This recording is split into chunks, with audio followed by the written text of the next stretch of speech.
এটা আমরা একটা মহৎ কাজে এসেছি। মহৎ কাজটা কি? মহৎ কাজটা হচ্ছে যে আজকে আমরা এই অফিস উদ্বোধন করলাম। এই যে আমরা অফিস উদ্বোধন করলাম, এর মূল উদ্দেশ্যটা কি? এর মূল উদ্দেশ্য হচ্ছে আমাদের এখানে অপু যে কথাটি বললো এবং আমাদের আনোয়ার সাহেব যে কথাটি বললো, সেটা হচ্ছে যে এখানে বিএনপি রাজনীতির ব্যাপারে কথা বলতে হবে। আপনারা যারা ইয়াঙ্গার জেনারেশন আছেন তারা এখানে বসবেন, কথা বলবেন। অফিস নিলাম, এটা গুরুত্বপূর্ণ বিষয়। গুরুত্বপূর্ণ বিষয়টা হচ্ছে আপনারা যারা আজকে যুবক আছেন, যারা ছাত্র আছেন, তারা একটা বসার জায়গা পাবেন এবং আপনারাই কিন্তু বাংলাদেশের ভবিষ্যৎ। এই যে আজকে বাংলাদেশে আমরা 17 বছর পর আওয়ামী লীগের ফ্যাসিবাদের এই যে স্থান থেকে আমাদের যে বাংলাদেশ থেকে বিতাড়িত করলাম, এটা নেতৃত্ব কারা দিচ্ছে? নেতৃত্ব দিচ্ছেন যুবক ছাত্র। আপনার নেতৃত্বটা এসে আমাদের শুদ্ধ রাজনীতিটা করতে হবে। শুদ্ধ রাজনীতিটা গুরুত্বপূর্ণ। শুদ্ধ রাজনীতি মানে কি? শুদ্ধ রাজনীতি মানে হচ্ছে রাজনৈতিক চর্চা, আলাপ আলোচনা, বিতর্ক করা। এই জিনিসটা কিন্তু আমাদের ভিতর চালাতে হবে। আপনারা যারা এখানে যদি আপনি 20-25টা ছেলে বসে, এই 25টা ছেলেই সামনে ভবিষ্যতে কালিয়াকৈর নেতৃত্ব দিবে। আপুরা আছে বা এখানে অনেক আপনারা ইয়াঙ্গার ছেলেরা আছেন যারা, রাকিবদের অনেকে যারা আছেন, আপনারাই তো ভবিষ্যতে নেতৃত্ব দিবেন, ঠিক না? এই কথাটা কিন্তু আমাদের মাথায় রাখতে হবে। আমি শুদ্ধ রাজনীতি চাই, সঠিক রাজনীতি চাই এবং আমরা নেতৃত্ব সৃষ্টি করতে চাই। শিক্ষিত ছেলে যুবক না ছাড়া আপনি কখনোই শাইন করতে পারবেন না, কখনোই একটা জায়গায় যেতে পারবেন। আজকে এখানে বসে এই যে আপনারা 20-25 জন ছেলে মেলে যেখানে মিলে বসবেন, আপনারা ইনশাল্লাহ আজ থেকে 5 বছর 10 বছর 15 বছর পরে সচিবালয়ে বসবেন, ডিসি হবেন, এসপি হবেন, ওসি হবেন, বড় বড় জায়গায় যাবেন, কালিয়াকৈর উন্নয়ন করবেন। তখন এই অফিসটার কথা আপনাদের মনে রাখতে হবে, আপনার বন্ধু বান্ধবের কথা মনে রাখতে হবে। আপনারা যদি বড় জায়গায় গিয়ে আপনার বন্ধু বান্ধব, এলাকা, মানুষজনের কথা যদি ভুলে যান, তাহলে কিন্তু আপনি জীবনে উন্নয়ন করতে পারবেন। কিন্তু যুবক আপনারা আজ থেকে 10 বছর 15 বছর পর বিভিন্ন বড় বড় জায়গায় যাবেন, এই কথাটা কিন্তু মনে রাখতে হবে। এই যে আমাদের মুরব্বীরা আছে, চাচারা আছে, ভাইরা আছে, ওনারা কিন্তু তানভীর সিদ্দিকীর জন্য জানটা দিয়ে গেছে। কিন্তু আসলে দুঃখ হলেও সত্যি, ওনারা যেভাবে জানটা দিয়ে দেয়, ওনার পরিবারের যারা ইয়াঙ্গার জেনারেশন, তাদের কিন্তু দিতে হবে। এটা না হলে কিন্তু হবে না। তাহলে আপনারা কি করলেন? তাহলে আপনার এলাকার সাথে, আপনার মাটির সাথে, আপনার মা বাবার সাথে, পরিবারের সাথে কিন্তু বেমানি করলেন। এটা কিন্তু বুঝতে হবে। আমার জন্য নয়, আপনার কালিয়াকৈরের জন্য করে, এলাকার জন্য করে, মানুষের জন্য করে। যে শিক্ষাটা আপনারা বই পুস্তকে পাচ্ছেন, বই পুস্তকের শিক্ষাই আসল শিক্ষা না। বই পুস্তক আপনাকে শেখাচ্ছে, কিন্তু আমি সেটা সামাজিকভাবে কিভাবে ইমপ্লিমেন্ট করব, সেটা হচ্ছে বড় কথা। আপনি পুঁথিগত শিক্ষা আমি নিলাম, আমি একটা চাকরি পেলাম, কিন্তু আমার এলাকার কোনো সার্থকতা নাই, সেই শিক্ষা দিয়ে আমি কি করব?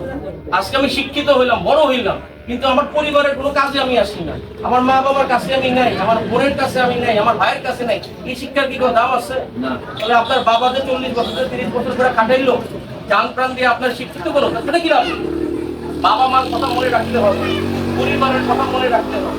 কালিয়াকৈর একটা পরিবার, আপনার নিজের পরিবার যেরকম পরিবার, কালিয়াকৈরও একটা পরিবার। এই কথাটা আমাদের মনে রাখতে হবে এবং অবশ্যই আমাদের খেলাধুলার মতো থাকতে হবে, বই পড়তে হবে, রাজনৈতিক আলাপ আলোচনা করতে হবে, চর্চিত হবে। এখানে আমার সাথে অনেকেই যারা এখানে সিনিয়র নেতৃবৃন্দ আছেন, তারা কিন্তু মন খুলে কথা বলতে পারে আমার সাথে। আমার কিন্তু তারা অনেক কিছু বলতে পারেন যে স্যার আপনার এটা কিন্তু আমার ভালো লাগলো না, ওইটা কিন্তু ভালো লাগলো, বলে কিন্তু আমি শুনি, অবশ্যই শুনি। অন্যরা কিন্তু এরকম না। আমি কিন্তু আমার ব্যাপারে অনেক আলোচনা শুনতে আমি প্রস্তুত, কারণ একটা মানুষের ভুল যেরকম আছে, কাজ করলে ভুল হবে, কাজ না করলে ভুল হবে না। সেই ভুলটা শুধরাই নিয়ে কিভাবে আমরা এগিয়ে যেতে পারবো, সেটাই হচ্ছে মূল বিষয়। সেটার উপর আমাদের গুরুত্ব দিতে হবে। তো আজকে আমরা যে একটা অফিস খুললাম, আমি আশা করব আপনারা সঠিক, শুদ্ধ, সুন্দর রাজনীতি চর্চা করবেন। এখানে মুরব্বীরা আসবে, মুরব্বীদের সাথে কথা বলবেন। জাতীয়তাবাদী চেতনাটা আপনাদের আগে নিতে হবে। জাতীয়তাবাদী চেতনাটা কি? আমরা সকলেই বাংলাদেশি, বাংলাদেশি ন্যাশনালিজম। বাংলাদেশি ন্যাশনালিজম বলতে কি বুঝি? বিএনপির মূল মন্ত্র কি? বাংলাদেশি ন্যাশনালিজম। আমরা সকলেই বাংলাদেশি, বাংলাদেশের সার্বভৌম থাকতে হবে, বাংলাদেশে একটা ইসলামী রাষ্ট্র এবং বাংলাদেশে মুসলমান আছে, আমরা সকলকে নিয়ে থাকবো। আওয়ামী লীগ অন্য ওরা কি করে? ওরা বাঙালি, আমরা তো বাঙালি না ভাই। বাঙালি হলে তো কলকাতার লোকরাও তো বাঙালি, নাকি বাঙালি না? তারপর আপনি কি ওই যে আমাদের যে চট্টগ্রামে পাহাড়ে, ওরা কি বাঙালি? ওরা তো পাহাড়ি। আপনি বাঙালি বলে তো ওদের ওরা বাংলাদেশি না? জিয়া রহমান সাহেব কি বলেছে? বলেছে আমরা সকলেই বাংলাদেশি, আমরা বাংলাদেশের সন্তান। বাংলাদেশি ন্যাশনালিজমটা, বাংলাদেশি জাতীয়তাবাদ, এই জিনিসটা প্রচার করতে হবে। যারা নতুন নতুন তরুণ আছে তাদেরকে বলতে হবে, কারণ 17 বছরে তারা ব্রেইন ওয়াশ করে গেছে। 17 বছরে তারা একটা মিথ্যাচার করে গেছে। বাংলাদেশ কখনোই স্বাধীন হইতো না যদি শহীদ রাষ্ট্রপতি জিয়াউর রহমান স্বাধীনতার ঘোষণাটা না দিত। এটা বুঝতে হবে, এটা বাস্তব, এটা বাস্তব। শেখ মুজিবের কাজ করছে, জিয়াউর রহমানের কাজ করছে। সাধারণ মানুষ যুদ্ধ করছে, দেশ স্বাধীন হয়েছে, বুঝতে হবে। সবার যে দাম, সবার যে উচ্চতা, তাকে সে সম্মানটা দিতে হবে। এটা 17 বছরে বাংলাদেশ থেকে মুছে দিচ্ছে। কিন্তু সত্যর বিজয় সবসময় হয়, আল্লাহ সবসময় সত্যের বিজয় হয়। আমি বলি বাংলাদেশে পাঁচীয়তা ছাত্ররা প্রতি সবাই করছে, কিন্তু আল্লাহ যদি না চাইতো তাহলে হইতো। আল্লাহর রহমতে এটা হয়েছে, আল্লাহ এটা করছে। এবং আল্লাহর প্রতি অগাধ বিশ্বাস, বাংলাদেশের জাতীয়তাবাদের উপর অগাধ বিশ্বাস আমাদের থাকতে হবে, আমাদের বুঝতে হবে। আমাদের সামাজিক যে মূল্যবোধ ধ্বংসের পথে, সামাজিক মূল্যবোধ আমাদের বুঝতে হবে, সামাজিক মূল্যবোধকে চেতনা জাগ্রত করতে হবে।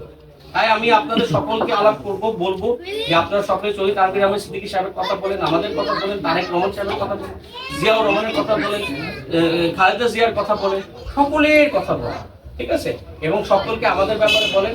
আমার বাবা যেভাবে রাজনীতি করে গেছে, আমি ওইভাবে রাজনীতি করতে চাই, সকলকে নিয়ে রাজনীতি করতে চাই, বিভাজনের রাজনীতি করতে চাই। বিভাজনের রাজনীতি কখনো ভালো হয় না। সম্মিলিতভাবে যারা বিভাজনের রাজনীতি করে তারা নিজেদের রাজনীতি করে, এলাকার রাজনীতি করে না।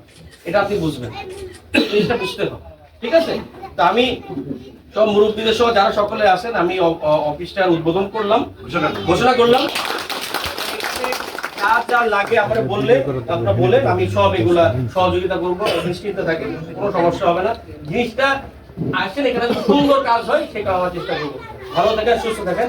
আসসালামু আলাইকুম।